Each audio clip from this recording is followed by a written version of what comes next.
We'll open up a space for a Q&A, so you can post your questions in the chat or raise your digital hand and we will let you ask the questions yourself in the Zoom. I just want to remind the I just want to remind the facilitators to keep the 10 minutes timer for the groups in mind. And before we start, I'd like to give Menno Wees, the project manager of the lab, to give us a couple of sentences.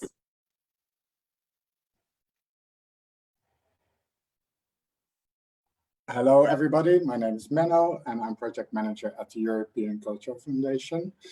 And we are closing today Culture Lab Europe Spaces for Solidarity, which is a project part, which is an event part of the project Culture for Solidarity, a 2.5-year investigation into root causes of fragmentation in Europe by Krytyka Polityczna in Warsaw, Samos 98 in Seville, and the European Cultural Foundation. The aim is to contribute to more solidarity by highlighting cultural practices that bring unusual groups of people together, connecting these practices and scaling them up across the continent. Culture for Solidarity is co-funded by the Creative Europe program of the European Commission. When an artist, a museum, or a director stops making work for an audience, but instead works with citizens as participants, the line between activities that are clearly artistic and those that are clearly social is fading. New spaces are created where working together and creating new forms of meaning are what matters, rather than the individual opinion of an artist. In these spaces, culture functions as a language to describe reality, to express feelings and opinions, and to imagine new ways of living together. Culture strengthens social ties with communities and start new debates within our societies. The project started about 2 years ago with a participatory action research in 5 cities in Europe. In Marseille, we investigated the social tissue and raised solidarity among the residents of the Belle Horizon flat building. In Chisinau, we mapped the collective memory of the neighborhood Ciokara. In Poland, we conducted interviews with the residents of Polish and Ukrainian nationalities who were forcefully displaced as a consequence of Second World War. In Zagreb, we had a closer look at the dynamics of participatory cultural center Pogon. And in Seville, the staff of Samos 98 reflected on their role in the community and how their own precarious situation is preventing them to fulfill that role as good as they would want to. In April 2019, actors involved in the cases, as they were just described here, came together in Sevilla with representatives of cultural institutions, journalists, and policymakers. In the run-up to the European elections, they discussed big topics such as memory, identity, work, housing, and public space, which resulted in a collective radio show presenting the outcomes of the debate. And now, a bit later, and in a different way than planned, we are closing Culture Lab Europe, the final activity of Culture for Solidarity. All across Europe, citizens, including the ones who are not formally recognized as such, are realizing they are not alone and they are organizing their communities. They are creating new online and offline spaces where working together and generating solidarity is what matters. Connecting these spaces will provide a crucial infrastructure for a cultural movement that can reclaim European democracy. After an open call, we selected 50 cultural change makers who are engaged in local practices, fostering solidarity and providing space for public debate. They had actually a unique opportunity to be inspired, to build connections, and to develop collaborative initiatives that contribute to a more inclusive European public space. And they also have the opportunity to meet funders. Maybe some of you listening now are working for funders. The key principles on which we work are peer-to-peer knowledge, collective intelligence, and open source philosophy.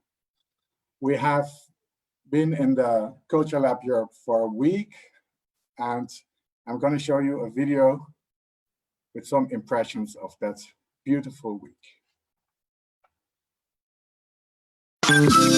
We were talking in our group about deportation, so that makes sense. Yeah, and censorship. Maybe, Igor, you shouldn't have said anything. So I'll start if I can share a screen. And the others will contribute as well. So we started from community inclusion, which I don't think we knew really what we were talking about. And we came up with building bridges, and we decided it was creatively, obviously. But now we have a new project titled Fellowship of Questions. Do you think we have similar questions? Do you think we're similar? What are we searching for, in fact? Are we happy to start without knowing where we're going?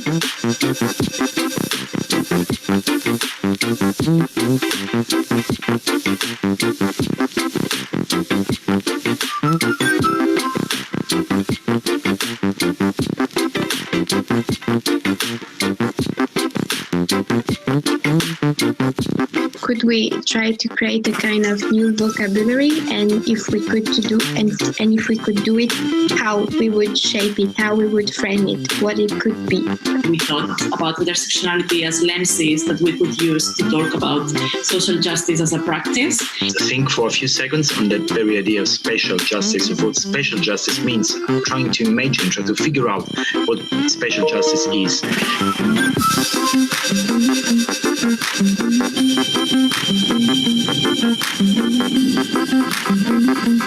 Finally, we have urban comics to present. Eva, I think you're presenting for the group. Hello, everyone. We kind of found this topic of education really interesting. And we were discussing about how we would like to escape from traditional forms of education and more concentrate on the learning practices or learning spaces. Educational platform could be a tool to open the commons to the participants. So those who would be part of the educational experience would actually be able to understand the commons and understand the value of the commons. So in that sense, urban commons, like education as part of urban commons, is more like a tool to open the urban commons to participants. It's more about design. How do we design this learning environment so that it's open, accessible, and also resilient? In that sense, I was speaking about mobile infrastructure because it's more resilient. I can see how I can weave this into my, my different activities. We actually continue to be active in our own space, with the project that brought us here. And we come up with a very clever way to weave these projects together in an online space. I think that, truthfully, it's a European problem, and it's only Europe that can solve the problem. Safer spaces provide opportunities for peace. Yeah, good. That's pretty interesting. Yeah, and now we are in the group again.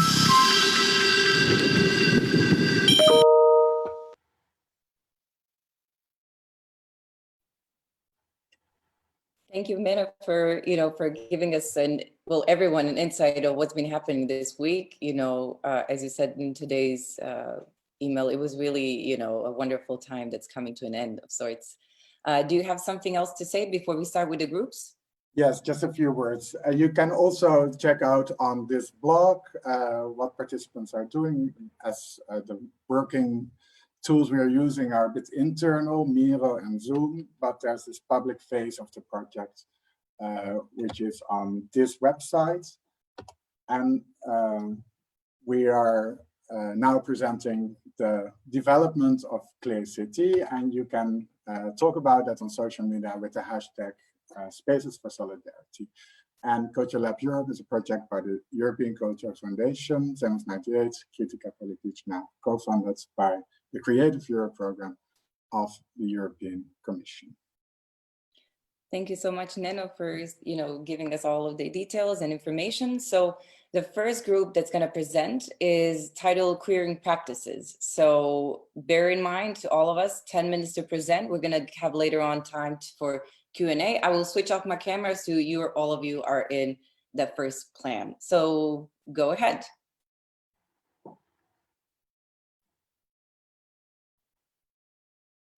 until we just need to wait for everybody to arrive to the panel.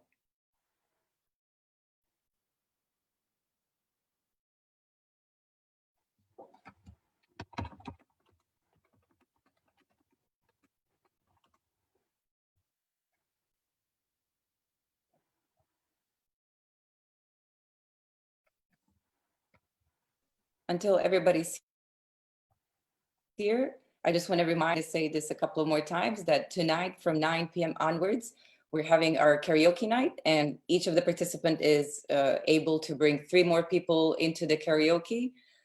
So, we're very looking forward to it. So please join us. It's Friday night and it's the end of the lab, and you can practice your mad singing skills. Who sings too well? Don't do karaoke. This is for all of us who are just going to have fun. And those of you that do sing well, we're just going to envy you. So Menno, let me know if you need any assistance or help with assigning the groups. And I cannot do that. Nicola has to do that. Sorry. Okie doke.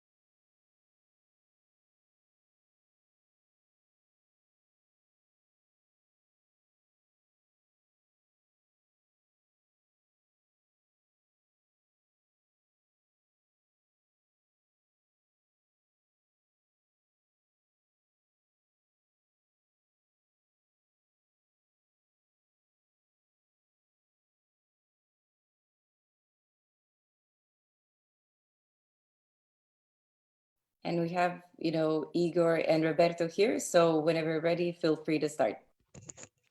Thank you very much. Welcome everybody. My name is Igor. I represent one of the project's partners, Krytyka Polityczna, but also I was honored to facilitate one of the groups, and together with Roberto Perez, we are going to present the results. Before I start and afterwards give the floor to Roberto, I just want to make sure, and it's a question to Maria and Menno, when Roberto shares his screen, we all will see it, right?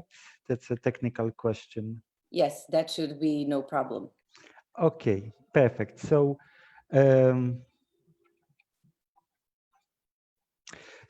the proposal we would like to share with you is an open access and multi-dimensional map existing in an online environment and aimed at investigating a framework for artistic and cultural solidarity action toward marginalized groups and communities being under a political attack.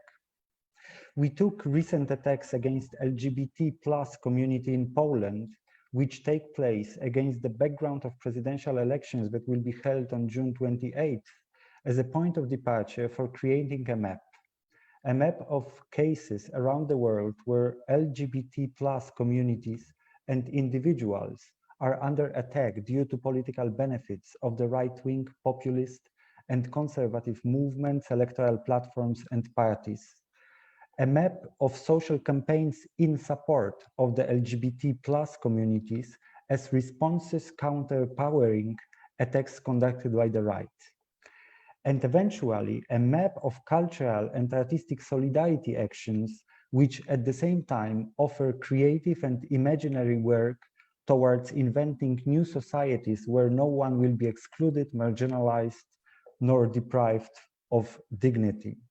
Such a map, we believe, can become a platform upon which better understanding of how to combat political attacks against vulnerable social groups through an artistic and cultural intervention can be built. In order to clarify in more detail our proposal, I will give the floor to Roberto, who will guide us all through the work Roberto, Fabiola, Edvinas, and myself did, and will share some more thoughts derived from the process we went through during Culture Lab Europe online encounter. Roberto, the floor is yours. Thank you. And I would like to share a tiny bit of the work we were doing and sharing the maps. I'm going to be sharing my screen. I think you might be able to see it at the moment. So I would like to welcome to our tiny space in the city of Clay. And in here, in the last period, as Igor was saying, we were mentioning, we were starting working particularly with the upcoming Polish presidential elections and the attacks and the rhetoric against LGBTQ that has been happening. And let me see if I can go, yes. So we were starting to look and to map a tiny bit of what is the political situation at the moment in there, whether because there is certain rhetorics in which actually LGBTQ people are not rendered as people, but rather as ideology, or because there has been certain areas that has been also claimed as LGBTQ free. Slowly, we were looking also at how all of this was unfolding around social media, about different forms of access solidarity. For example, a beautiful example was to look at this hashtag that was happening, how all over the social media, people were reacting and sharing and explaining actually the reasons behind what was happening and reacting towards it. We were looking at how the international press also was making themselves echo of these situations, and then beautiful conversations coming back because are highlighting how, for example, these exclusionary rhetoric sometimes is conflated with this idea of free of speech. Unfortunately, this is not the only case in Poland. For example, if we look at Hungary, quite recently, there has been quite a legislation threatening trans rights, and there was also a great movement around the drop of the 33 in which was happening. So taking this a bit as a starting point, we have been looking all around Europe at different practices, cultural practices and cultural organizations, community-based organizations that are doing work regarding the rights of people, LGBTQ, but also in an extending an intersectional way towards people of color, migrants, and other groups. An example, for example, if we stay in Poland, is this project that we have in here that was happening between 2012 and 2015, in which there was an installation, a statistic installation of a rainbow that during several years it was constructed, it been constructed, and different communities took this as a starting point to show solidarity. But not only we have seen public space work, also we have, for example, this is in Poland itself also, Oramix is a collective and a platform that actually is an agency and have been, for example, also releasing music like this album Total Solidarity, putting forward different concerts. And then also this starts to become a point to understanding also networks of support, because this very same concert actually happened as well in the Netherlands through this other organization called Warm Ubik, that is very much putting forward spaces in which people can present artistic practices, like two of these performances that we have in here. And then from there, slowly we have been unfolding it, also thanks to the help of our colleagues of the lab, because we did a tiny survey and sometimes have been pointing us towards the right direction, so thanks a lot for that. So we see all different kind of movements, from Black, queer, trans resistance in the Netherlands, queer for climate change, looking how queer intersects with climate change issues, queer migrants festivals, memorials. If we go to Spain, we have other examples of music.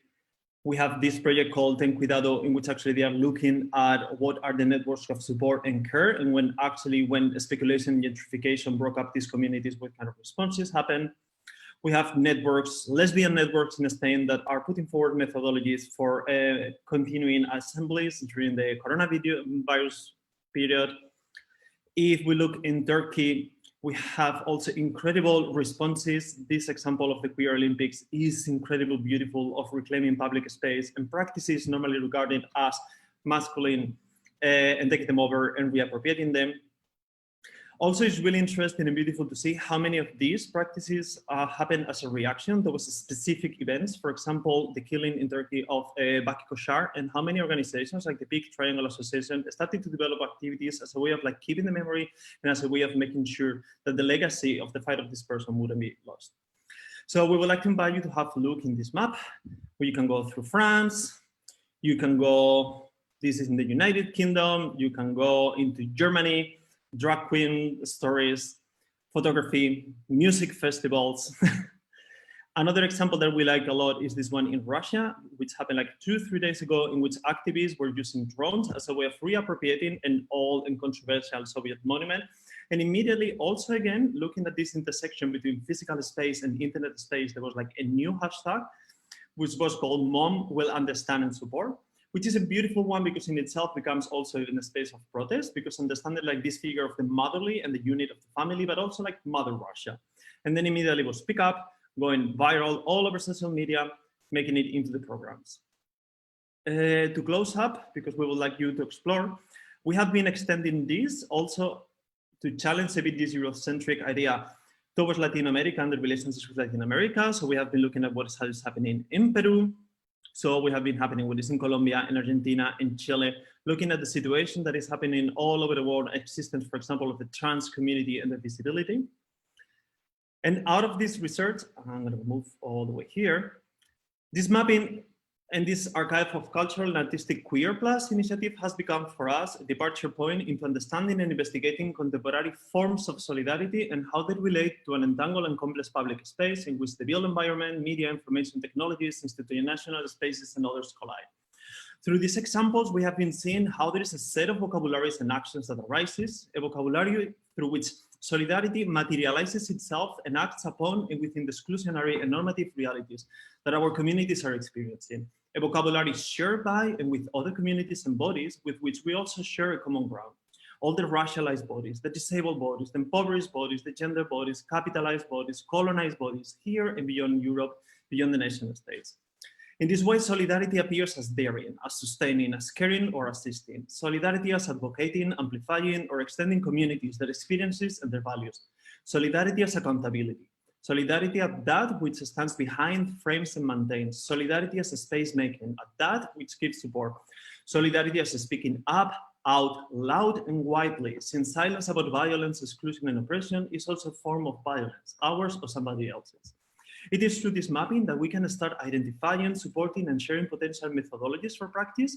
And also we can raise important questions for art and cultural practices in institutions regarding forms of display, organizations, and articulation. Questions of appropriation or autonomy.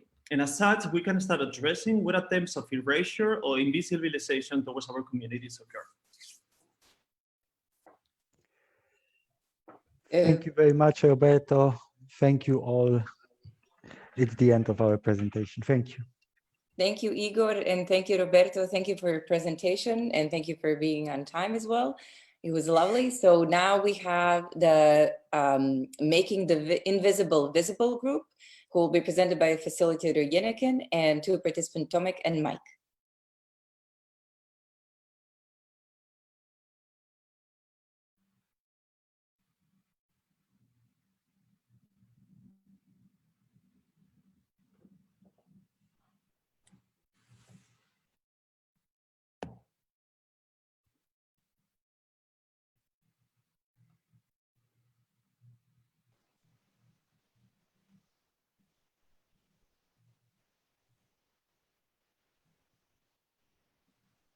Hello all. I hope you all hear me. I'm proud to be a group member with Mike and Yennekin. And I would like you to turn off your microphones and turn off your video if you have it on. I will do the same. And take a comfortable position and close your eyes.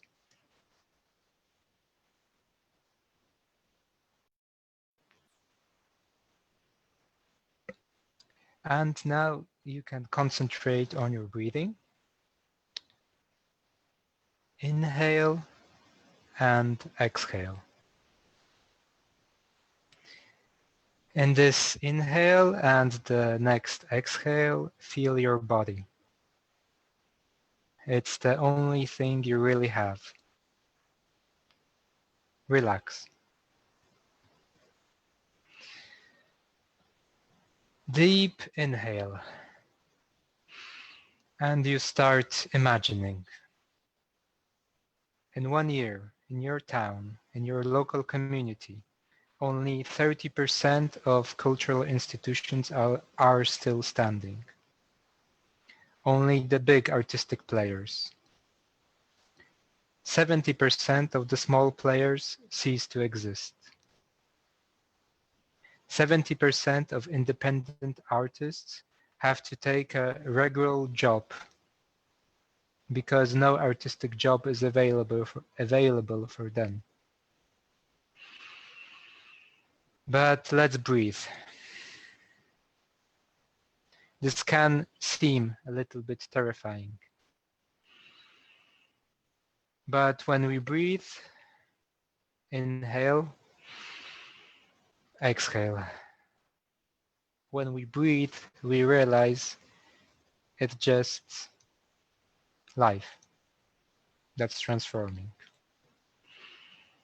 After each autumn and each winter, there comes a spring. Life comes back, and we see that it's all just a transformation. But in our project, making the invisible visible, we will try to foresee the future so we can react now for the next couple of years. So we can transform and not lose what is, we think, so valuable for us. The small institutions and the small artistic players, the freelancers that create our world today. I invite you to come back to our screen, to open your eyes, and to see our presentation. So in our project, we foresee that smaller cultural organizations will be destroyed. After the crisis will come back to our communities. We foresee that in autumn and in winter, the crisis will come back. And even if we treat this as something that is inevitable and must happen, and as a transformation, we also think of our values and of this that we want to build, even if some is destroyed. And now I would like to give the voice to Mike. The floor is yours.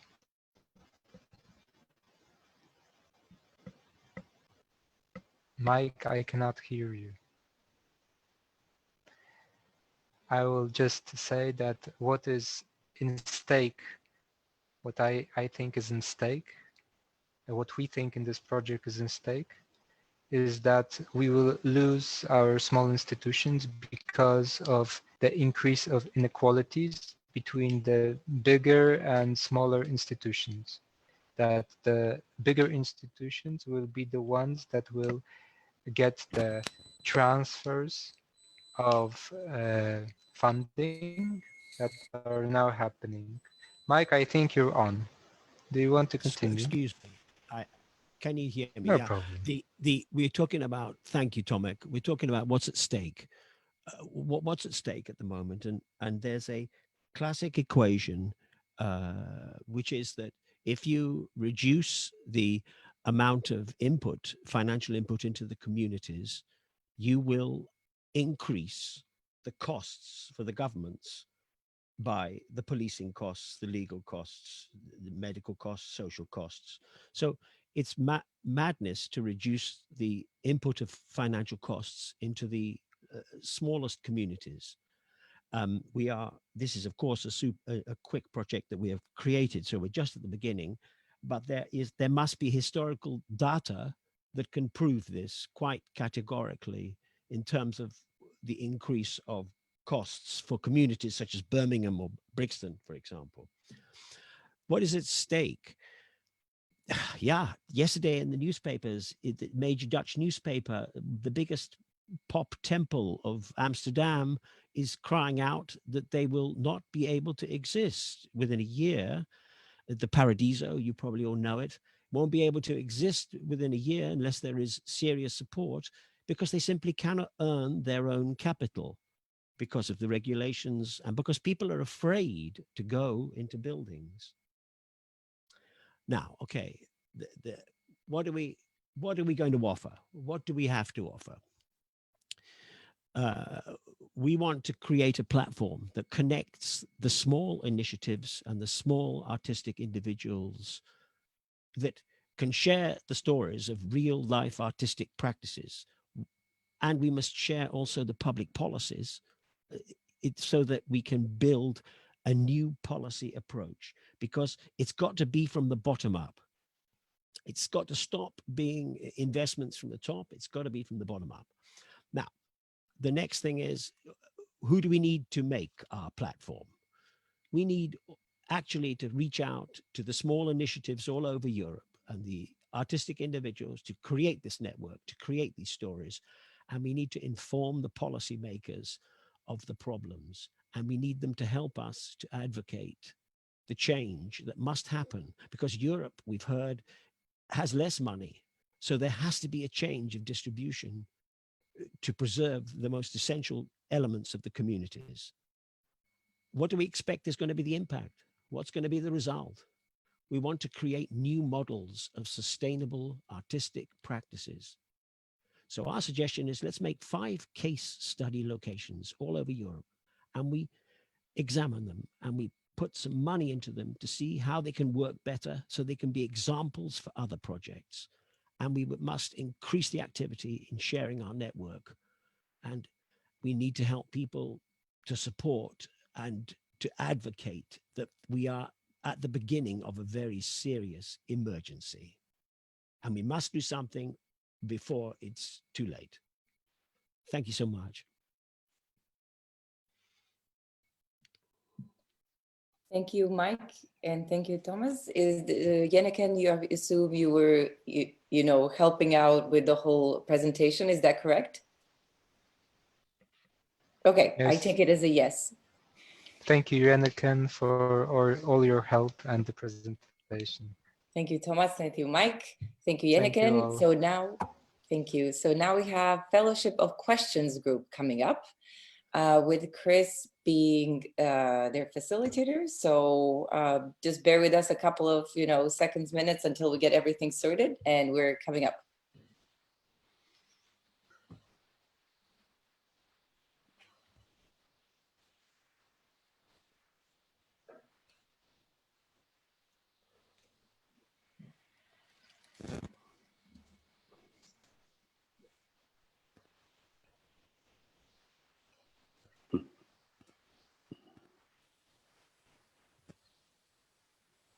Okay. So, as you can see, our group spent a whole week talking about questions, asking questions, framing questions, and coming up with no answers at all. But we have some more questions for you. What would it be like if we could connect people from all over Europe through questions and uncertainties? Would that create a tool for change, or would it just be a recipe for an awesome mess? Could we build critical thinking by allowing our truths to be challenged by anyone who wanted to ask a question? And who might this be of interest to? Could we attract people of all ages? How would it work for people from different backgrounds and different perspectives?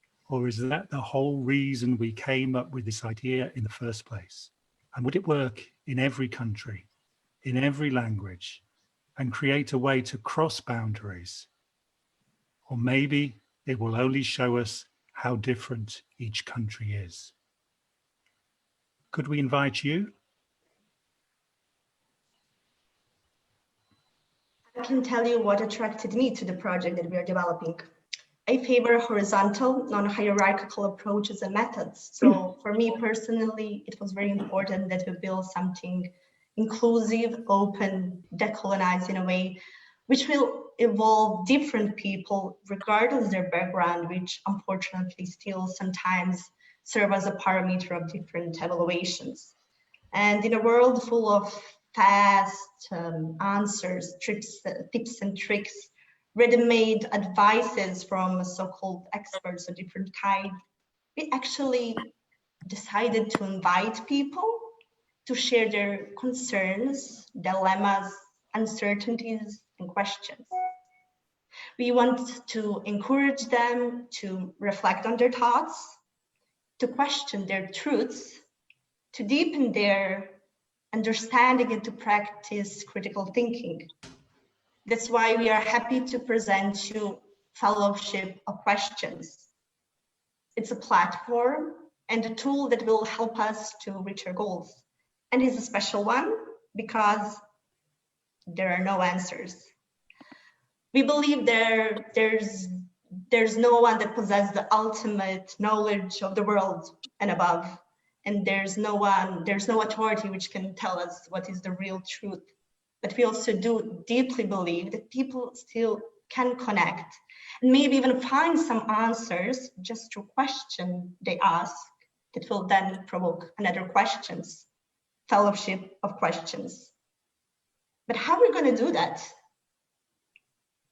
We will do this through an online platform. This website is built thinking in different communities, ages, backgrounds, languages from the different contributors. So when you enter on the website, you will see a question that was randomly chosen to start the conversation, appearing in the screen, translated in different languages. The aim of the platform is to have a network of questions that can be questioned in different ways, such as videos, drawings, TikToks, audio, or even workshops. For you to add a question to this network of curious people, you will need to create a profile, just for the simple fact that it will be easier for you to access the website again and track better what other people have questioned to your questions and other topics that are being discussed. Doing the profile, you will choose which curiosity do you want to add about yourself and add your first question. You can add a question in a language that you most feel comfortable in, or even in an audio message. Just make sure that the question that you are adding is really a question and doesn't have anything offensive in it. All questions are reviewed before they are posted online. We want everyone to have a voice, so the content of the questions will be chosen by our contributors. So it can be varied from physical to practical, from political to environmental questions. For example, in my work, I see this platform being used for El Warche, the design and architecture studio that I contribute for. And I see this as an activation of conversations to discuss deeply social topics with different points of view in the same platform. Lastly, all the questions will be translated in different languages. You just need to hover the mouse on the one that you are curious about, and we will give you different languages options. So my next question is, how will this project reach people across countries and different communities? In our project, questions become bridges, connecting us inside to our thoughts and outside to others. That is why we will bring the questions in the format of a workshop or a game outside the platform as well. We will provoke people around us to ask together questions and reflect upon them, no matter how different we are and what realities will clash while doing this. The practices learned and developed during workshops in Holland, Italy, Portugal, Romania, and UK will be shared on the platform with everyone to see. We will also launch our adventure of questioning everything through an online event with people from all over Europe, brought together by uncertainties and curiosity. I personally usually resume our work at Forum Apulum as a grassroots NGO from Romania focused on civic education and critical thinking. But actually what we fight for is connections, our connections, for building bridges between citizens of the world before it is too late, before we become just islands of certainties and truth, because no human being is an island. I had the pleasure of being the facilitator for this group, which needed no facilitation at all. There was excellent chemistry, kind of complementary skills, as you can see from the material we produced. And I was mainly attracted by joining a group where everybody's worried about the fact that we in Europe today are surrounded by so many people who believe in fixed truths, in maybe manipulated information. people who stop being curious, open, and responsible to their environment. And during these days, we discovered the miracle, actually, of having a conversation by asking questions and by responding with new questions. So it's not just a game, it's not just innocent, it's fundamentally important, I believe. And I was happy to see that most of our group see connections to the organizations that they work with in order to carry the development of this project starting from today. Like Diana works at the Forum Apulum in the lovely old town of Alba Iulia in Romania. Ines at the El Barcia studio based in Tunis and London. Vanya at Arci in Catania, Italy. Adrian in the north of England in Leeds with Union, the Northern School for Creativity and Activism. And I myself don't belong to an organization anymore, but I will mobilize the excellent young Amsterdam-based company called Square. Will it change the way I talk with other people, or even the way I think? Could we have some question and question sessions rather than the more traditional question and answer? Or is that just me being cute? What is it about the fellowship that interests you? Would you help us to make this project happen? Are you sure? Or are you just saying something to stop me asking any more questions? Is it time to stop now?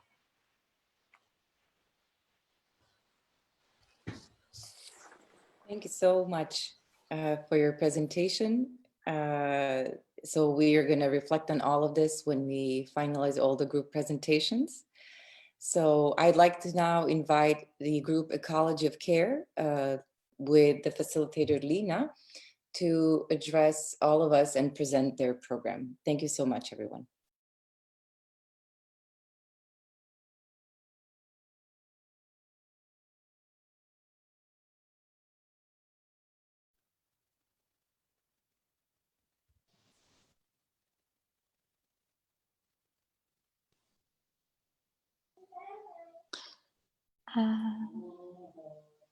I'm seeing the previous group still on my screen. They're slowly exiting one by one. It's just Okay, perfect. says to, yeah.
Okay, so as soon as Nicola finalizes, so Chris is still here, Nicola. I'm just reading the chat.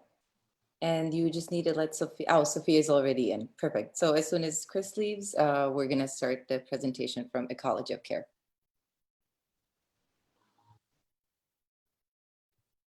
Go ahead, guys and girls. Yeah, am I in? Yes, you're in. Whenever you're ready, you can start. Wonderful. We don't see Lina. No, I also don't. I don't see Rodrigo. So I see Rodrigo. Okay. Anyways, I will start. We picked again the book of Invisible Cities of Calvino, and we picked up the first quotes, imaginary line. Here I am. So, Invisible Cities. And clay was described in the beginning by the project, whether clay is like this because it's unfinished or because it has been demolished, whether the cause is some enchantment or only a whim, I do not know. The fact remains that it has no skin, no body, no wounds, no memory. It has nothing that makes it seem a city, except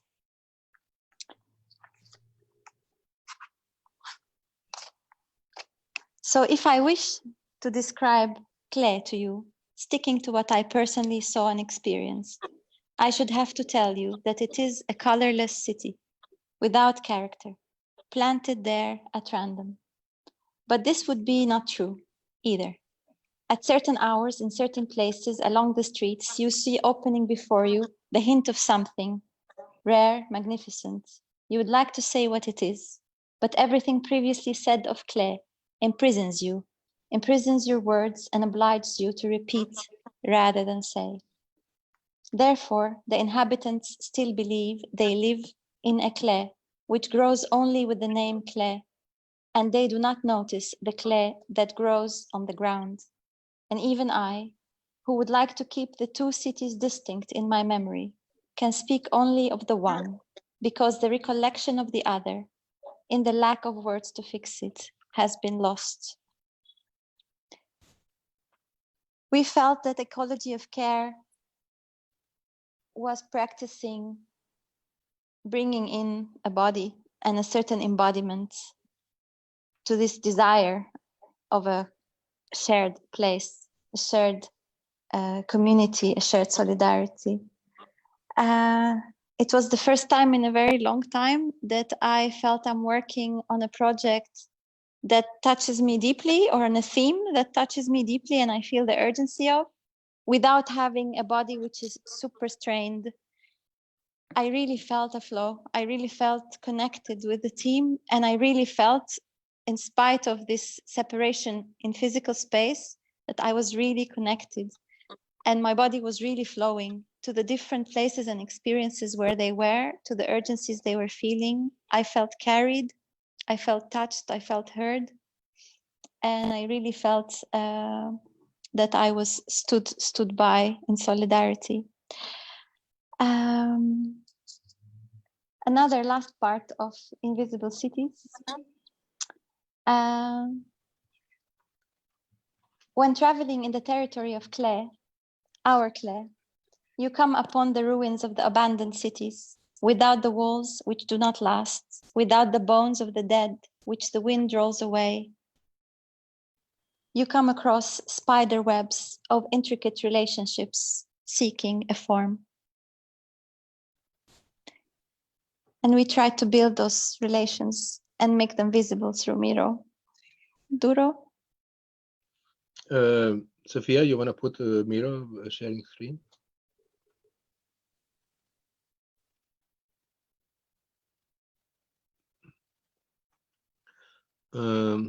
I would like to just introduce a couple of tools. This is not us.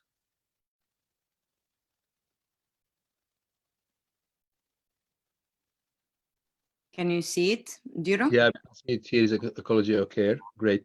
I would like to introduce just a couple of tools. Our own tools we use to during the process. First one is we had to slow the time, and we wanted to slow the time to 33.3% of the time speed. So we used this, where you can actually play with the speed of time. Can you put it back to 33? Great.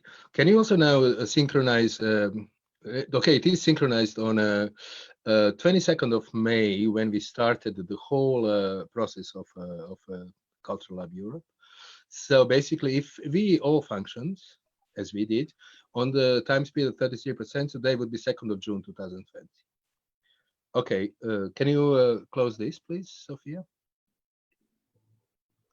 And second tool we used was Second tool we used is called Smaily, and it's a parasite messaging, care, and solidarity format. Can you zoom in so people get the idea about the format?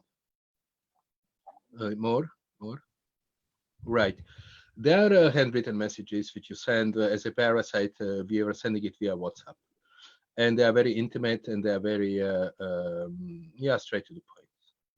So now we had this is just a selection of it, no? And now, Sophia, can you go down to the last mailing, which is in the poetry waiting room in the breakout house, which is offering personal solidarity on demand. And now Sophia is going to read her Smaily from today, written and received by all of us today. It is about creating a new place in non-place.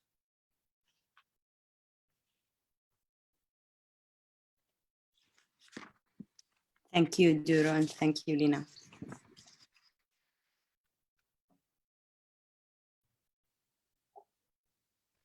Dear friends, I'm curious to go to this non-place and meet you all there.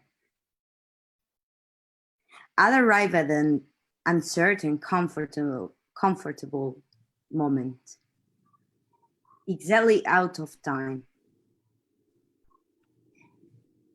I'm bringing with me something special for you, made it by me with the help of others. It's myself, a unique piece. Feel free to live it, but please handle it carefully. It's precious and fragile. Can't wait to smoke and hear your boozy stories, Duro. Hope I'll taste some of your IQist irony again. It's fucking good stuff, man. And Rodrigo, if you're coming by bike, don't rush. We wait for you, you know. But would you bring some of tu español de Latinoamérica? Ya sabes que me encanta. And Lina, I wonder if you could teach me some Arabic while we walk barefoot on the grass. It would be lovely. And finally, I wish I'll meet Luna. I feel we have something in common, but don't know what it is yet. And guys, I'm glad we broke out of the room and found ourselves out of the city of clay to do nothing. I'll wait for the bus and the picture I showed here, from here, with my feet on the ground and the head in the clouds. See you there. With love and care, Sophia.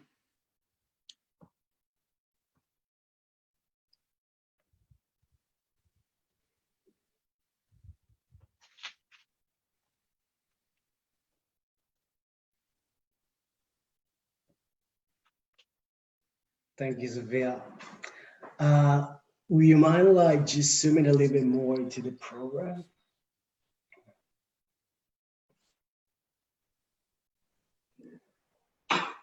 That's great. Thanks. So I was pretty much hesitant to say goodbye today. I didn't want the farewell to come. So I decided instead to create a new program, which will be the continuation of our experience and of our collective practice, and a space for us to take care of each other. So this is the program. Cultural Lab Europe, spaces for doing nothing. This is a preparation to become sterile in a breakout room. How are you? This is a place to get to know each other, to listening to you, for everyone.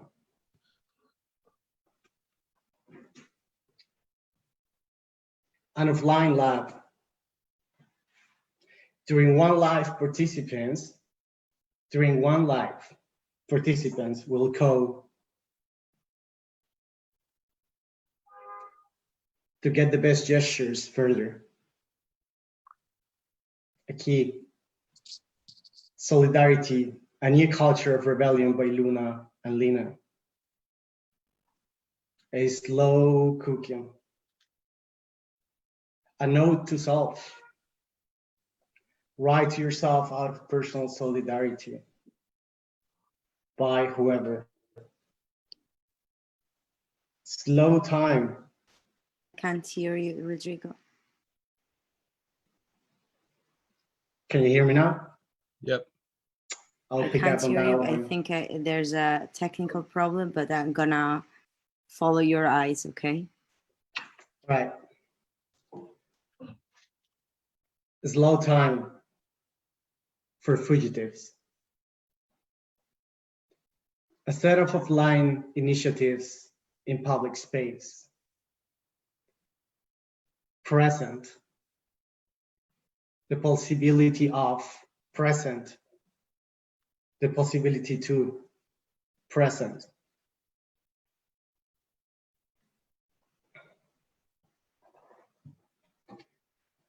"10 hours per idea and cook the DJ. Pick your moment."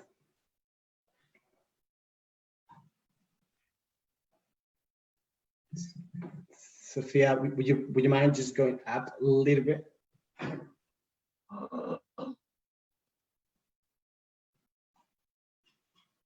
She cannot hear you. No, it's fine. I'll continue from on.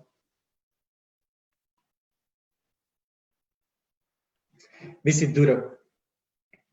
Visit Sofia. Ceviche, baba ganoush, poetry, arak, ají, extra ají.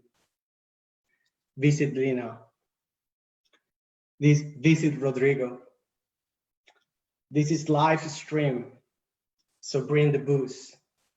Very late, to a very late farewell.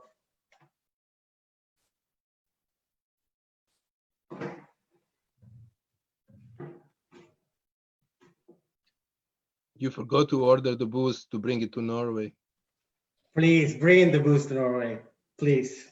Okay. It's brewing because we were born ready.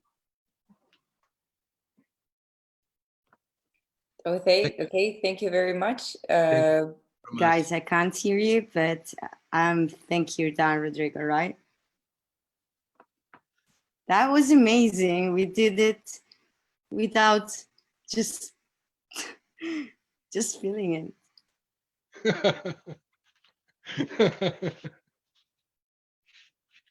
Okay, thank you very much, guys, for your presentation. It was really lovely. And so just to follow up, as you know, the other group is waiting a little bit, but that's fine because it was really a lovely experience. I'm gonna ask Nicola to prepare. You can talk while this is still getting arranged. The next group, Immunity, Community, Fragility, where we wait for Jane, Zoe, Ozgun, and Anna. Felipe is their facilitator, but he will, he's giving the floor to the participants. Thank you once again, everyone.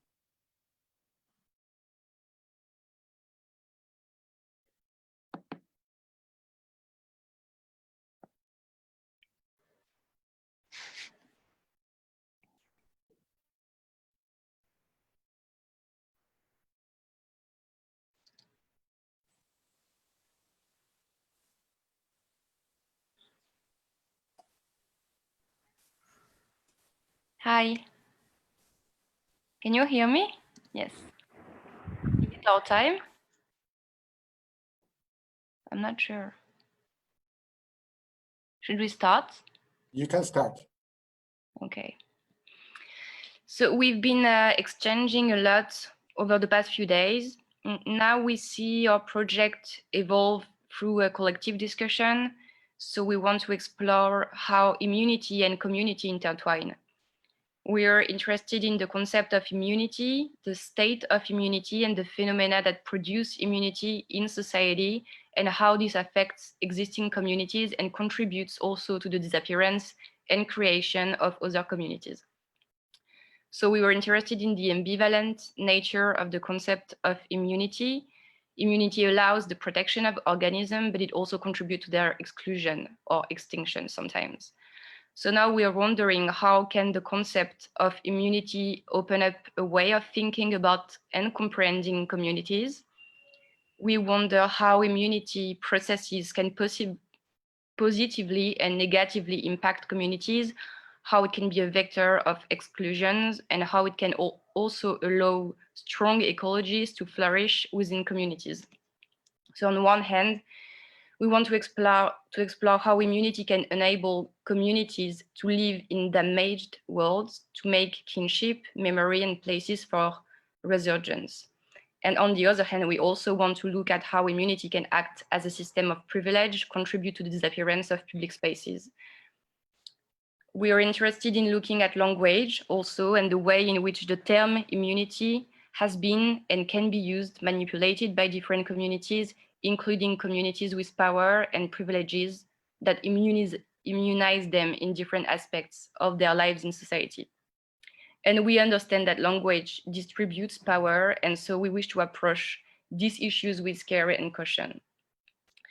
More concretely, we want to continue researching collectively about these issues and to look at concrete, more local examples embodying immunity practices within the communities that surround each of us in the places that we live in. We want to research in our own local contexts and eventually. Yes, I'm sorry, my internet is really low, so I'm not going to be able to turn my camera on. It's just going to be a mystery.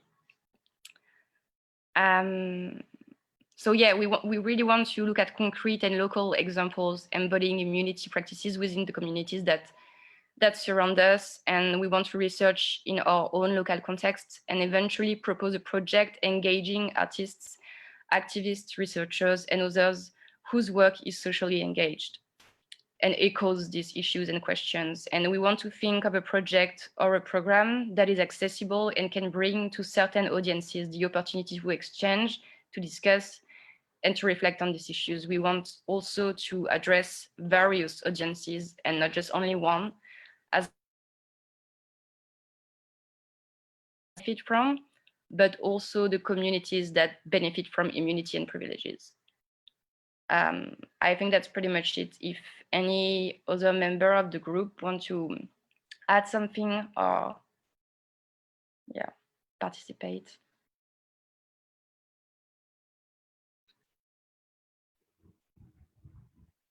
Hi. Asgun, do you want to go next and share your screen and share something more?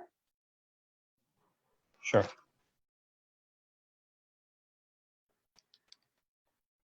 I can hear anyone.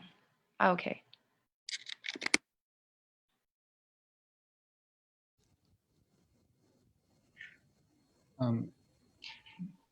Our approach, one of our, well, you can see is still a work in progress. We haven't drafted a defined program yet. What is important for us and why we're together in this group is that our all of our approaches, what connects us is that we sort of look to defend rights. It may be free speech, freedom of expression. In our case, it may be the integration of migrant communities, and it may be economic rights. So this is why what our activities will be based on our local practices, and we are looking to find a format or a way that can a way to exchange what we do in our countries and also bring these stories that we witness in our work to other countries. And I think what we also why also one of the reasons that we shifted the discussion to community immunity from a more clear-cut discussion about rights and lack of rights is that it brings us out of our comfort zones. Because when we speak of immunity, and especially immunity has become a very trending word in our days due to the coronavirus, we always think about positive things. And in one way, immunity brings resistance, resilience, perhaps empowerment even to a society. But in the other way, immunity, it also means there was a word we were discussing, we weren't sure if we were going to use it, to diagnose what's different, what's alien, what's not ourselves.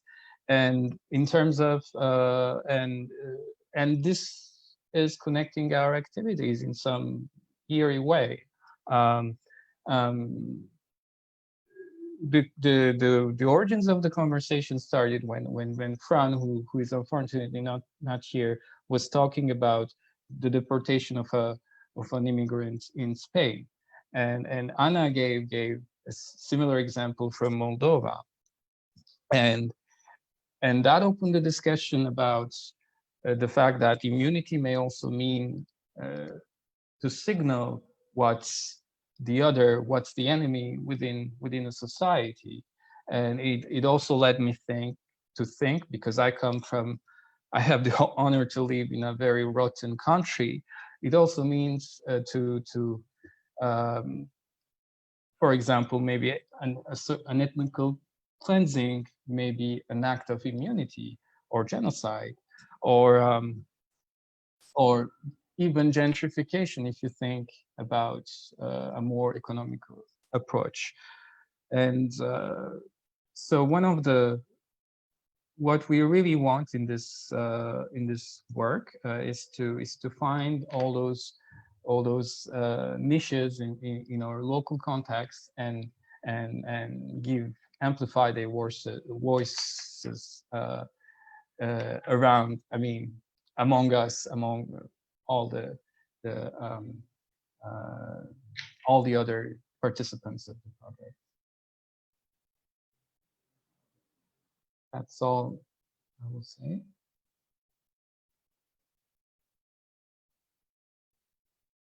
Do you want to add something, Jane or Anna?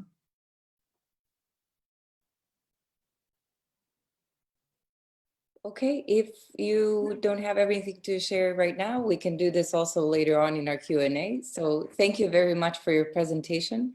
Again, really lovely work, great work. So Nicola, whenever you're ready, we can move on to our next group, Permaculture Solidarity, which I was helping out as a facilitator. So give us a few minutes to get this in. So thank you very much once again.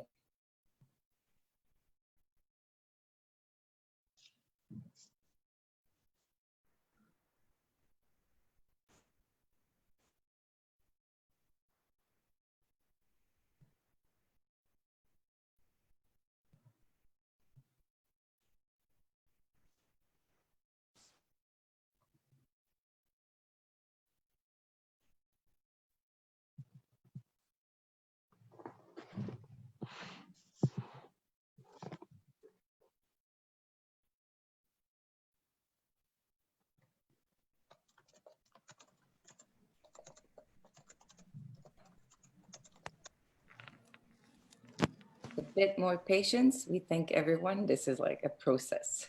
So thank you.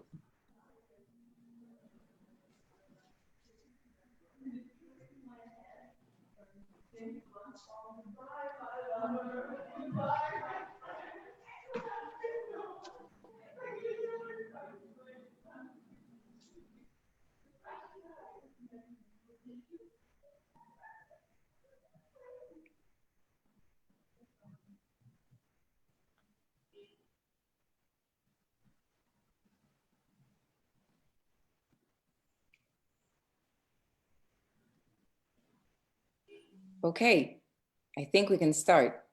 And we know with whom we start. So, Katalin. Hello, I'm Katalin. I come from Bern, Switzerland, where, among other things, I'm part of a community of dialogue facilitators. With our work, we have developed a series of processes that enable people to listen more deeply, to relate better to themselves and others, to develop awareness of various different perspectives beyond their own, to ask interesting questions, to inquire, and to sense emerging new directions rather than to focus on a single problem and solution.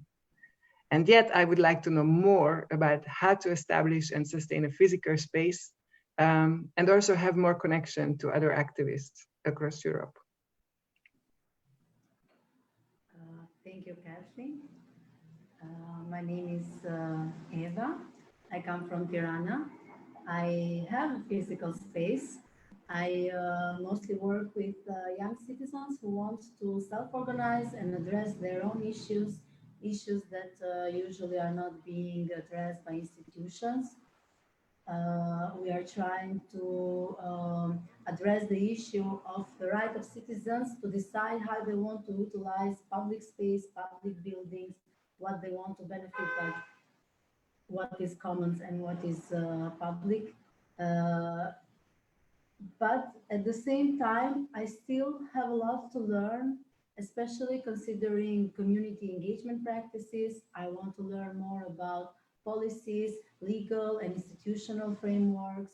I want to learn how we can develop tools to implement direct democracy. And especially, I want to know how we can be sustainable. I want our community to go long and strong. So I definitely want to know how we can be sustainable. Hi, my name is Liana. I'm coming from Istanbul, Turkey. I am interested in how politics affect social and cultural urban practices. I am concerned with the current political situation in Turkey, the urban transformation and social injustice related to that. As a designer, I need to develop myself on how to create active citizenship after urban transformation processes through educational platforms in order to show citizens their rights and capabilities on active citizenship in urban scale.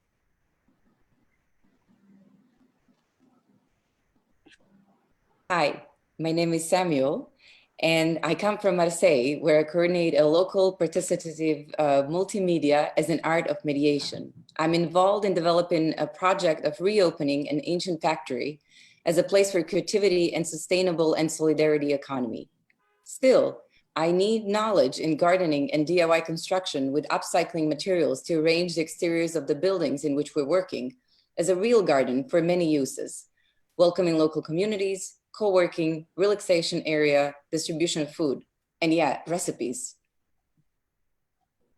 My name is Iris. I'm an architect, urban planner from Spain. My passion is working on projects whose main objective is to make sustainable and egalitarian cities. I work in different locations, Granada, Valencia, and now Brussels, with different practice of urban pedagogy and culture. Still, I'm still struggling with economic stability. Hi again, my name is Vladimir and I am from Chisinau. I'm an artist, curator, cultural activist and passionate cyclist. I have initiated several cultural platforms under the umbrella of Oberlicht Association. Through my art and curatorial work, I aim to create better access to culture and socially marginalized groups, stressing the need for spatial justice and inclusive urban environment in post-Soviet cities. Still, I would like to research more about self-organization and discover resilient communities and their practices. I would like to create an alternative virtual environment for learning from each other, and I would like to meet other partners in Europe. Yeah. My name is Theo, and I'm currently in the middle of Aegean Sea without signal, campaigning for the registration of the inhabitants of very small islands and against their forced removal from their land in order to install industrial wind turbine parks. I'm an artist, filmmaker, and volunteer at the Open School for Immigrants of Pyrrhus. We are part of Solidarity School Network in Greece, struggling to be a fertile environment for the cultivation of alternative educational forms which will influence and improve public education. Still, I personally would like to learn, among the others, the ways we can use culture to come together and further our common struggle to redefine citizenship from bottom up. As you can see, we all hold skills, knowledge, and also needs. Our goal is to form a network and learning community of solidarity activists. We decided to title our project Permaculture Solidarity because we realized that while we all work in our local communities as activists creating places for learning, resilience, and self-organizing in order to create sustainable communities, we miss a support network with other places and with other activists, like we had during this week. We want to share the successes and failures, happy accidents and pop-up challenges, our knowledge, skills, and processes, and share about the precarity and instability of our situation and the constant threat of burnout. We imagine a hybrid platform with physical gatherings and visits on the one hand, and a virtual space that can function as a knowledge bank, recipe collection, and a hangout space for us and anyone who is interested in launching a self-organized space for learning and solidarity. On the other hand, we think that this project can be framed within the image of permaculture zones for growing food, local centers with highly local and specific activities extending into neighborhoods, cities, countries, and across Europe in order to support emerging groups, actions, and initiatives. Through this platform, we can support each other as well as our local communities, fostering the urban commons and creating a widening circle of permaculture solidarity. Permaculture Solidarity adopts as a starting point various contexts with special attention given to urban transformations that determine our own specific practices. It matches our needs for self-organization and learning and the needs of our communities that we interact with other experiences worldwide by connecting practitioners, citizens, and different collectives. It strives to overbridge borders and offer a common ground of knowledge and mutual support. We hope to achieve this through self-organizing, research, and networking. We aim to put in place a mobility program between partners in their localities, a kind of residency program that allows us to live in a new specific environment and to share those experiences through this platform, making it as an accessible resource. Thank you. Thank you, everyone. Well, this is always weird when you're, moderating and being a part. So thank you. I want to thank everyone in the group. And let's see, give us a few seconds to see if Nicola can arrange for another group to be coming over. They have a bit of troubleshooting. Thank you once again, everyone, and just give us a couple of seconds.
Okay, as we're having experience, well, the group is having a little bit of issues until they all come together. So we're going to open up Q&A for the groups that, expose their project for this week. So we have some of them coming over. Let me see if they're able to meet up right now. Sorry, I'm multitasking, so I will close my Okay. So just give me a second.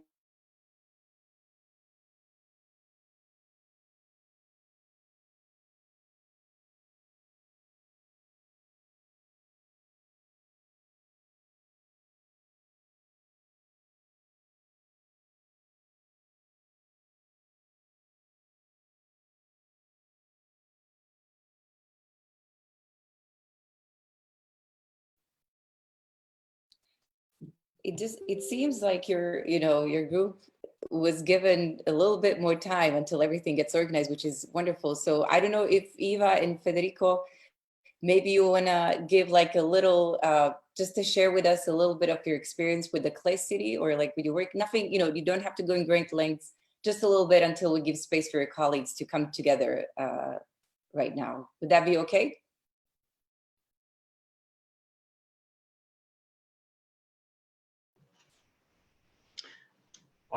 Yeah, sure. I will start.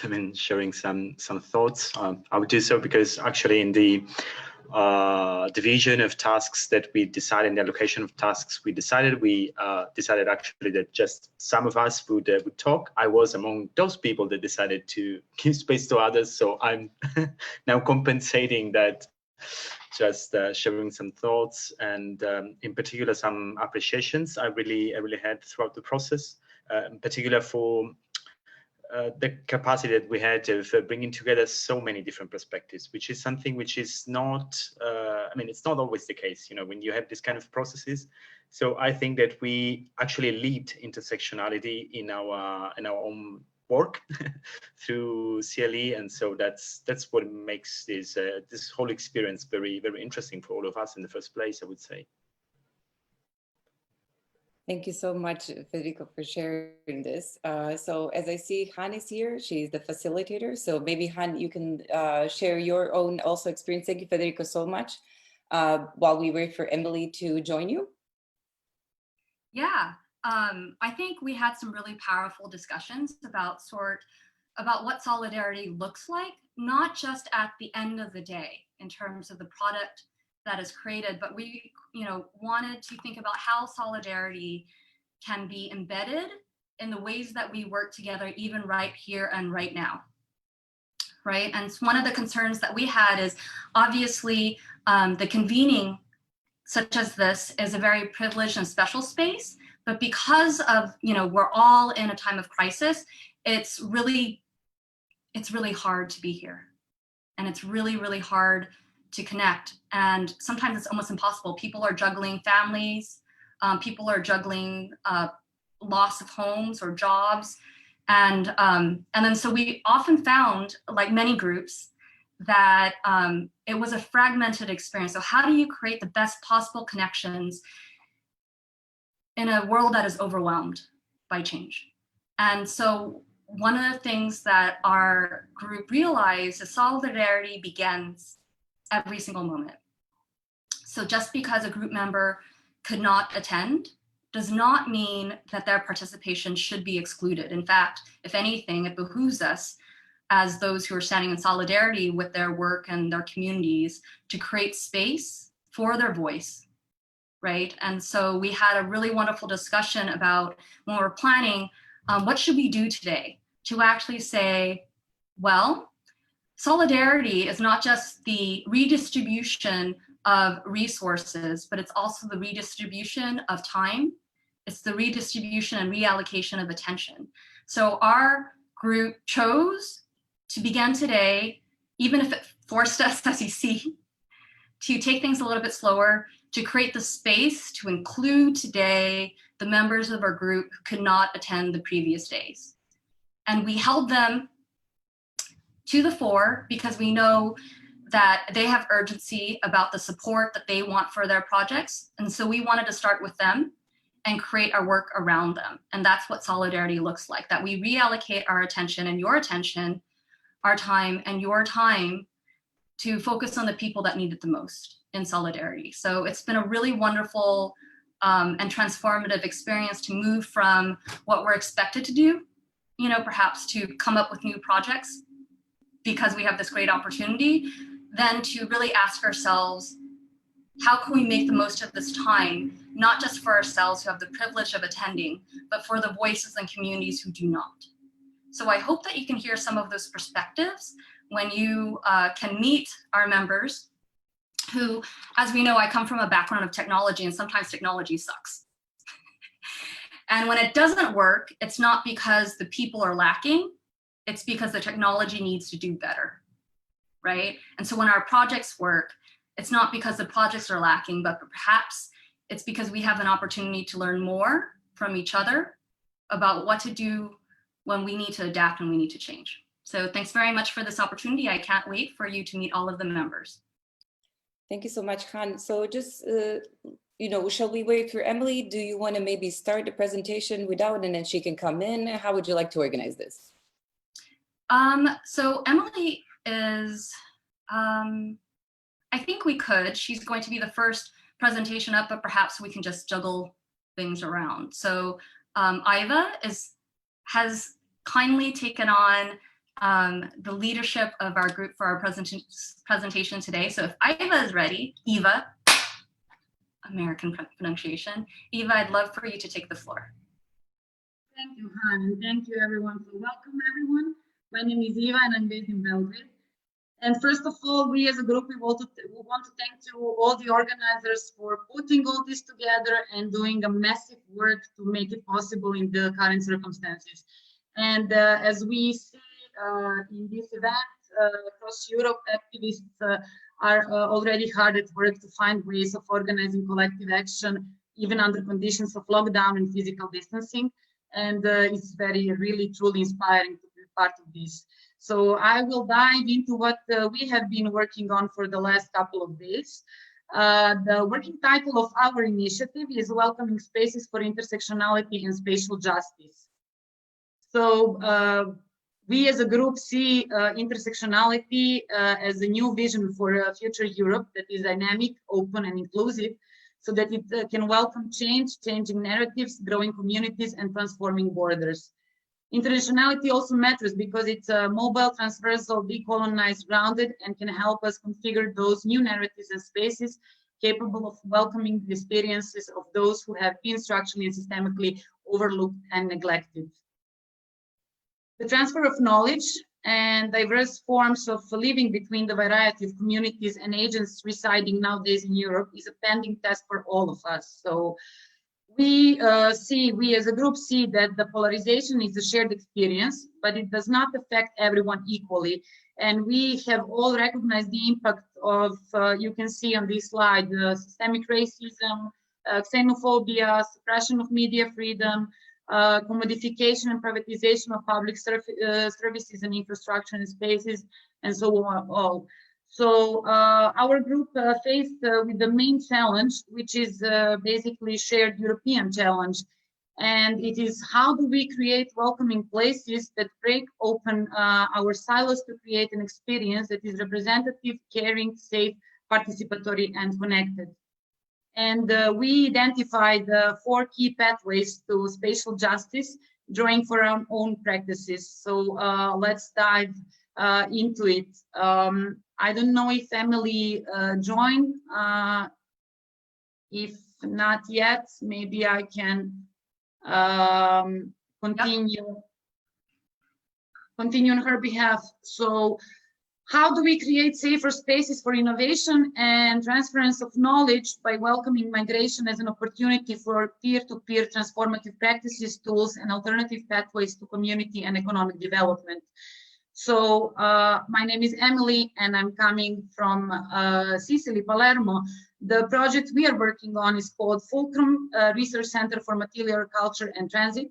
And it is an inquiry into the potential of migrations to reframe contemporary design relevance and visions.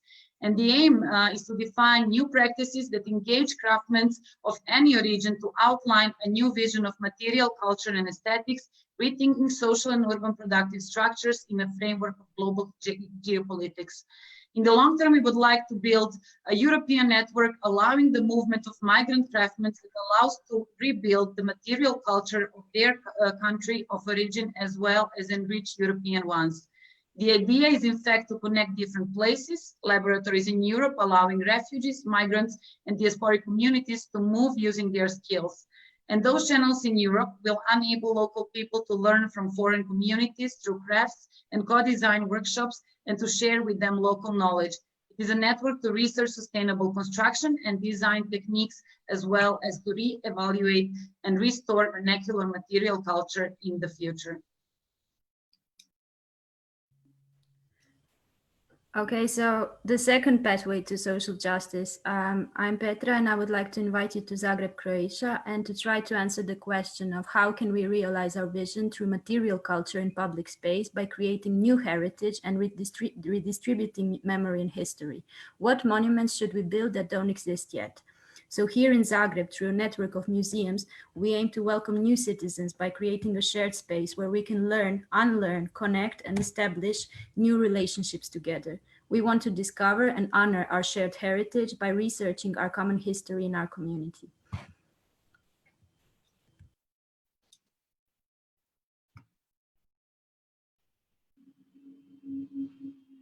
So the third pathway to spatial justice is how can non-institutional actors connect and scale up their actions to create a greater impact and affect policies. And my name is Lara Garcia Diaz, and I would like to welcome you to the project Ten Cuidado, which is based in Barcelona, in Spain, in which we try to address the urgency of waiving collaboration and learning process between artistic practice, theoretical and critical discourse, and civil society in order to collectively address the challenges arising by the complexity of the urban environment surrounding us today.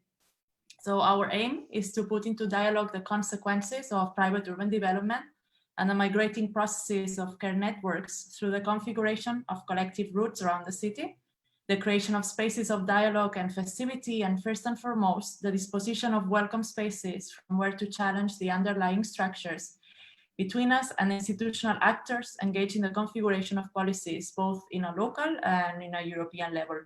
So our aim is to scale up the needs of non-institutional actors to foster real changes and affect policies, bringing at the forefront the existence of networks of care beyond those conceived from the ideology of the mononuclear family, and thus trigger which kind of urban spaces and common processes would be needed in order to promote and sustain the needs of elderly, trans, queer, or racialized support networks. And the fourth pathway to spatial justice is how do we create narratives that are engaging, positive, and understandable to build a better vision for our common future. So we in Belgrade want to create citizens-led vision of Belgrade development in different aspects, from housing over urban mobility and public spaces to climate justice. And we tend to focus on a gathering of a wider community of those interested in democratization of urban development around the currently active processes of developing a vision for Belgrade 2041. And this represents a unique opportunity to mobilize citizens, activists, and professionals and create a wider community to reclaim the right to actively participate in how our collective spatial and social context will be shaped in the next 20 years. And finally, these four key pathways to spatial justice are coming from our own practices, as you saw, and by sharing and gathering all of these different experiences and knowledge, we decided to launch this call for action to resist oppression and build a renewed horizon of justice, solidarity, cooperation, and genuine care, to foster safe spaces, acknowledge our common history, to build and conceive new narratives capable of fostering new visions for a future Europe. And therefore, if you want to connect, join, share, reflect, please use this link. And finally, we believe that as soon as the lockdown conditions are lifted, we need to organize broad social mobilizations, engage in struggles for distribution, and eventually achieve decisive political shifts. And we feel it's crucial to recognize that this moment offers a unique opportunity to organize, resource in developing an array of systemic alternatives. And now when different polarization forces are even more invading our societies, bottom-up resistance can also multiply and internationally join forces to become a common encounter force to the polarization that are currently fragmented European societies. Thank you.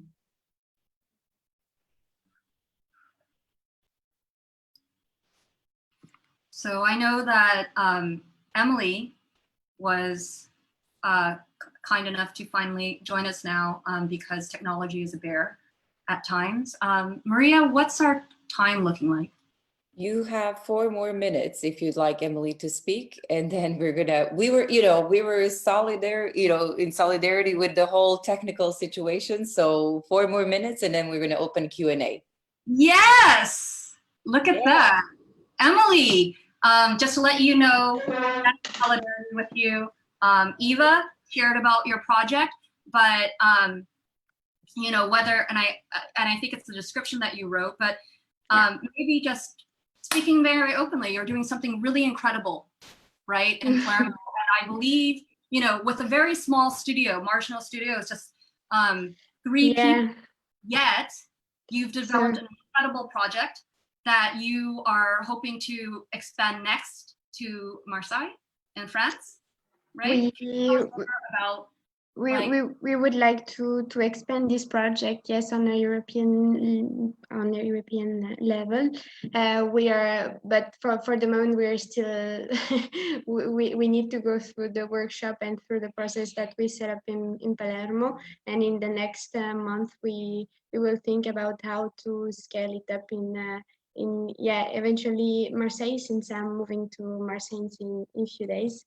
And but we would be also really incredibly grateful to develop this project in other cities and countries like Serbia, and why not Barcelona, and to make connections with these people with who I had the chance to construct this discussion, this project.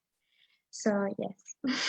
Something really interesting about what you bring, what your project specifically brings to you know, the realm of spatial justice is this emphasis on economic development and in a way shared crisis. And so something you and your partner Zeno shared is that jobs are scarce right now. It doesn't matter if you're a migrant or if you're an Italian. And then your vision for your project uses materiality and craft and materials that are shared across cultures to be able to create a dialogue and a pathway toward economic development for shared communities. Can you talk a little bit more about that? Yeah, well, in fact, the situation in Italy and in the south of Italy about job is quite complex. There is many people that are disoccupying, and the idea of this project, Fulcrum, is really we're trying to develop a new economic strategy through craft, through furniture, through design, to outline a new vision of design that can provide sustainable job to Italian people, craft, but also to foreign communities. Actually, in Palermo, when we're talking about foreign communities and Italian local, it doesn't really make sense, since it's a land, it's a country, as many of the country, of course, but it's one of the country that have been built through that different migration flux, so whatever. So yeah, this project really aim to tackle this economic crisis that we are facing in Italy, and let's say around the world. Without being arrogant. And I don't think you are. You know, something really powerful that you and your colleagues shared this morning is that the project is not an end, but you actually really wanted to recognize that a lot of, you know, the communities that you're trying to serve are just at either the beginning or even the middle of their journeys, right? And then you're trying to create a bridge to where perhaps they want to go tomorrow. Yeah, in fact, what we realize when we get in contact with the association helping migrants, but also through the research we did, and with the friends we made that are from Ghana and Senegal, is that they end up into Palermo, but they are often looking for opportunity through Europe. So in this project, our idea is also to build a channel through Europe to allow those people to move while finding a job in a new country, a sustainable job, but not just moving and then see what is gonna happen. We really want to bring this idea of building formation for migrant, but also for all the people through migrant knowledge and culture. Because for us, it's a kind of 50-50. We can, of course, give them the knowledge and also our knowledge of the administrative, about administration, sorry, but they have way more to give us sometimes. So that's also something we want to highlight. I really appreciate the open perspective, and I know it's really difficult after experiencing even the crisis of technology to come join us and do share such wonderful ideas as you have. Thank you very much for everyone who's listening and the team for inspiring me and hopefully the people who are listening. If you are interested in learning more, please go to bit.ly/spatial justice now. Thank you, everyone. Looking forward to the Q&A. Thank you.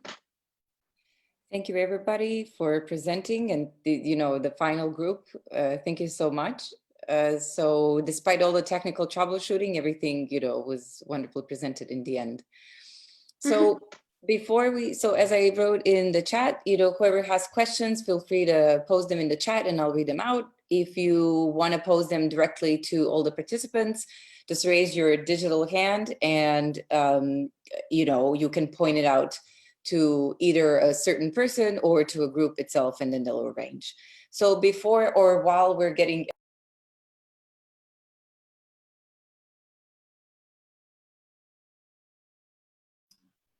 So I see the first question that's coming from Vivian. I'm not quite sure if you can speak, so I'm going to read the question, and it's actually, first of all, Vivian gives thanks to all of the great work in such a hectic environment. We're all in a hectic environment, and we really appreciate the fact that we are living and creating chaos together. So her question to specifically Lena, a wonderful group, is facilitated from the quote unquote imagination perspective. She asks, what is the confrontation or challenge that you think that we as cultural institutions need to address between conflicting individual artists and their intellectual points of views and common concerns and European cultural spaces? And so let's go ahead and say that again as we segue out for Alina's group. So in terms of imagination, what is the confrontation or challenge that you think that we as cultural institutions need to address between the conflicts on one hand of individual artists and individual points of view, and on the other hand, the common public interest in Europe? Okay, so shall we have Lena or, Juro, Sophia, Rodrigo, anyone that would like to answer to this? Thank you, Han, so much. We're like to be going up and down.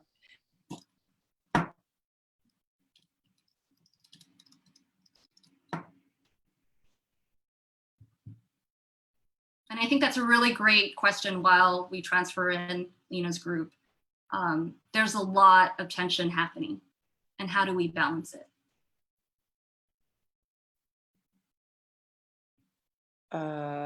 So maybe Nicola, if you're listening, maybe you can add, as we said, Lena and Juro and Rodrigo. Oh, perfect. So they can reply to the questions. Thank you. Maybe you can, while Lena is responding, put everyone that was participating in as panelists. So, it's kind of faster. Thank you. Thank you, Han, once again.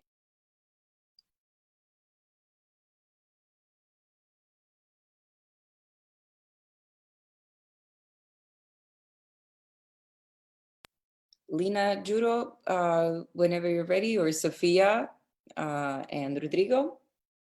If you need the questions also in a chat, or we can read it out if you need us to read it out again.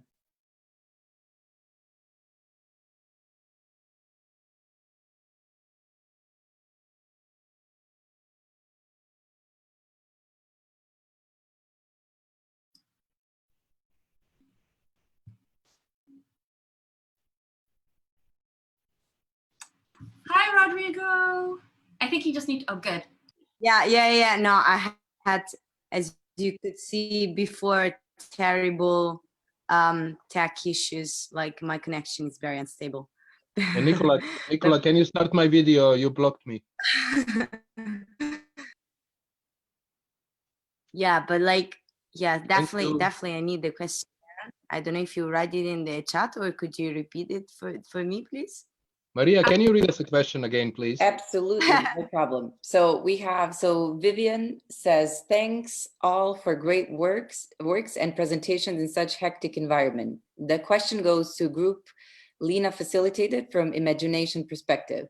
So the question goes, what is the confrontation or challenge you think we as cultural institutions need to address between conflicting individual artists, intellectual points of views, and common public concerns in or European cultural spaces? So you can also read it in a chat if you want to kind of visualize it.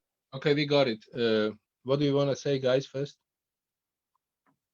Well, as first thing that comes up to my mind is like, as we cultural institutions, well, I don't know, like I don't know if it's a question for Lena, or for, like, what do you mean for cultural institutions? You mean for people in the cultural field, or you want to address it to a specific, you know, like in a specific context? Can I say something? We are working wonderfully, of course. We love each other and we love the work and everything. But of course, at one point, we went through these personal interactions, but then we came to the point where we didn't get stuck, where we didn't know the answers. And not knowing the answers was, how do we see ourselves functioning as a pawns in the machine, pawns in the bigger structure than it's only our individual freedoms and our individual solidarity. Just this feeling of being helpless, always being controlled. We are never in the same, in the safe mode. We are never in the safe mode. We are always controlled. We are always forced to do something. And then the point is that it's about the whole system, how it functions. It's a big system, and we basically don't want to be part of it. But but it's difficult not to be part of the system because it's overwhelming, and that's why we are looking for the new place in the non-place. Because system allows you everything to do, everything is accepted, any rebellion is accepted in the system if you first write a concept and send it to them. So basically, it's a bit of a contradiction there.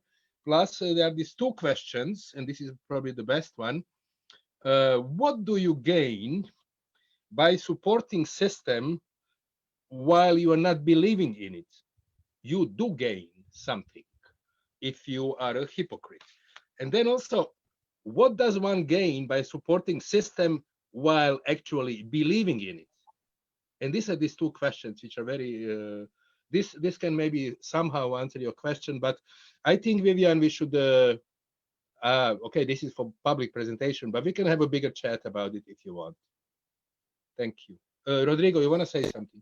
So can I just, sorry, before you continue, I just want to say that Vivian answered to Sophia's question, and she notes that she refers to the cultural safe spaces you're involved in, regardless of the group.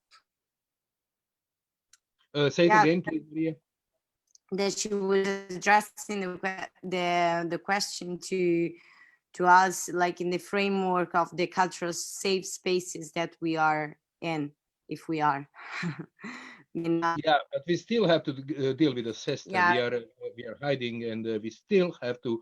It's immense pressure of the system on any initiative, and you have to go into such a micro solidarity and micro personal freedom that which kind of tends these days to get lost in the bigger spaces. And we are talking about. I mean, the rest of the groups touched it on some level, but we were. I think we had more anger, not towards each other, of course. We had more anger to the world as a machine. I don't know. It's difficult. Also, Lena would be the best to explain this, but she had to go. She apologized. Yeah, I think that what we try to address, like with our practice between us,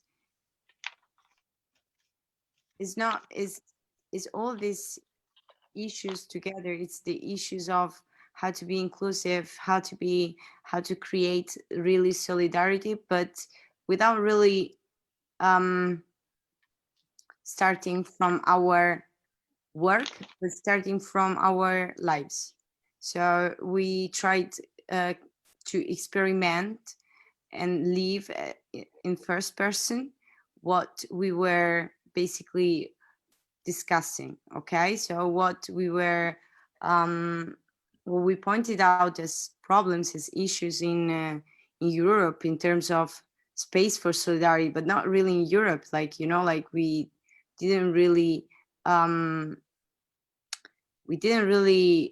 thought about contextualizing just in Europe. We were speaking about us as human beings, and yeah, of course, like we found many of these issues, many which the other groups also like were addressing with their work. And what we try to do is to create the first safe space between the four of us. So we're starting, like, I think that a very good example of this was the fact that we didn't recognize Lina. Well, it's not that we didn't recognize Lina as facilitator, it's more that she became an equal member of the group, so that we started like breaking up this sort of hierarchy and trying to really have a true exchange between us without having this sort of, you know, sort of I or a super partist or something that was on a different level. So in these terms, it's something that it could be a start to me, because this creates a sort of horizontality between all the members, and all the members feels like at the same level and with the same importance to share their own ideas and their own feelings. And then yeah, we keep on going. I don't know if I'm going out of question, because I would like to read it again, because it was a very long question. But okay, yeah, no, I'm reading it. Well, I hope I could answer it, but yeah, I think that this was a start. And yeah, anyway, thanks for the question. It's a brilliant question, but it's difficult. It really goes to the core of the problem, no? And I mean, just like now, having to answer it ad hoc, it's difficult for us. I don't know. Maybe Rodrigo can add something. Yeah, no, and I'm reading what she's writing, and I totally agree. You know, you had this rich discussion about letting go of expectations to allow ourselves to step into our reality. Totally. This was even, I mean, I think one of the biggest problematic when we met the first time, it was like, okay, what do we have to do? And sometimes, you know, like working, and we all work in different how to say, in different organizations or different projects in the cultural field, and there's a lot of demand for, like, you know, reports, and for there are deadlines which we are all very used to. So we started deconstructing this, breaking deadlines, which probably breaking all this system of based on expectations, and see where this was leading us. And yeah, and we started like digging into this, and things were actually, we worked a lot. Like we really worked a lot. I'm still reading and I'm still keep on talking, but yeah, like breaking down expectations showed showed us the real thing, so we could actually have a true discussion on solidarity in our own lives, so that there's not even all these sort of stereotypes, like, you know, like all being good or all being, we were really digging into the problem, like how can I relate to the other, how can I include it, what does it mean, you know, I don't know you, how do I leave you space in order to get to know you, and so that you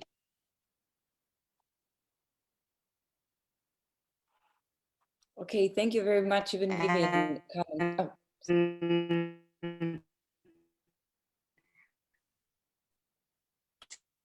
to express yourself.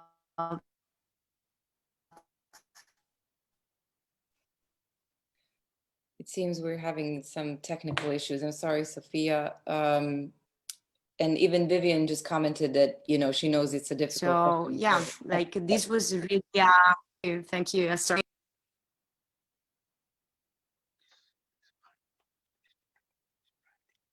Okay, so things are breaking, unfortunately.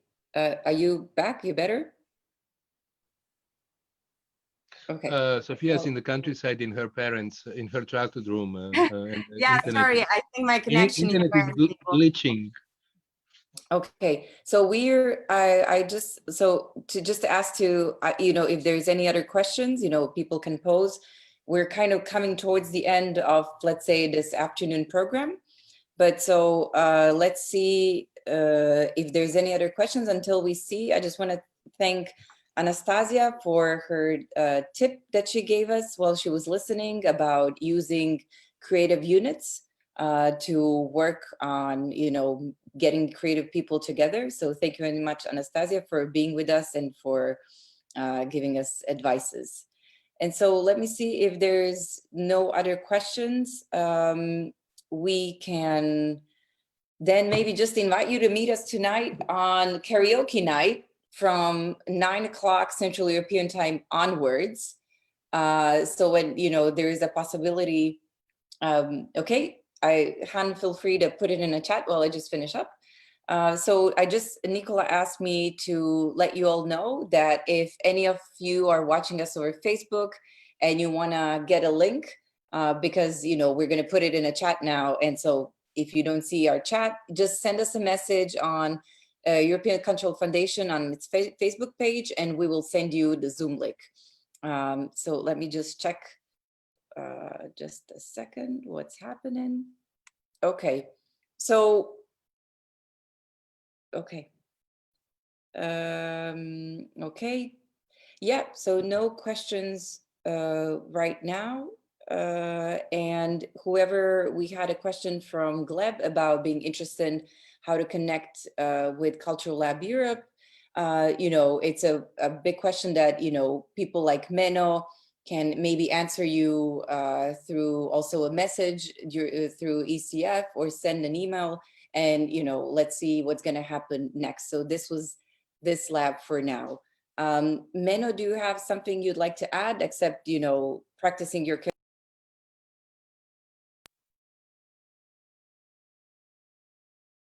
Maybe not. So if you want to register for the party, the Zoom link is in the chat. You can register up to 3 people extra on this link, if I'm not mistaken from their previous. So practice your karaoke, and see you tonight at 9 o'clock with a cool beverage and a lot of great music and funky people, I guess. Yeah, funky people. Yeah. So Menno, if you don't have anything to add, I want to thank everyone for participating, for listening to presentations, for being a part of this wonderful lab. I really hope, we can all hang out tonight. And then next week, we're going to give you more feedback about what's been happening in internal conversations regarding your projects. And so we want to thank all the, partners, funders, ECF, Zemos, Kritika Polichna, and all of the facilitators for their amazing, amazing work. See you all tonight, and thank you once again.